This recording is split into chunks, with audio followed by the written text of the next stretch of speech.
Alam nyo ba na nakakahanga ang emotional strength ni Carlos Yulo? Imagine na ganun pala ang drama sa totoong buhay pero nagawa pa rin niyang mag-focus ng gusto sa kanyang ginagawa and come out as a champion.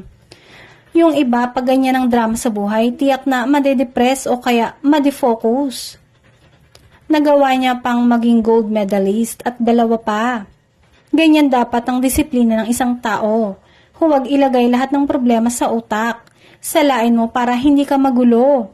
Yung personal, ibang oras ang ibigay mo. Yung para sa karir mo, iba ring oras ang ilaan mo.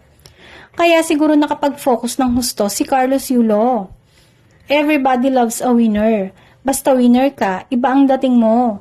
Kaya anuman ngayon ibato mo kay Carlos, wala siyang pakialam. Siya ang hero of the moment. Give him all the glory. Let him enjoy it. Walang dapat gumulo ng eksena niya ngayon. Samantala, siguro nga dahil nakafocus halos lahat ng mga mata kay Carlos, kaya hindi pwedeng di mapansin ng girlfriend niya na walang pake sa lahat ng pagpuna sa kanya.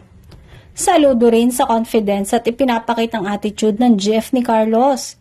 Iyon bang sabihin nyo na lahat basta importante sa akin si Carlos lang? Yung dapat ang attitude, panindigan mong mga ginagawa mo.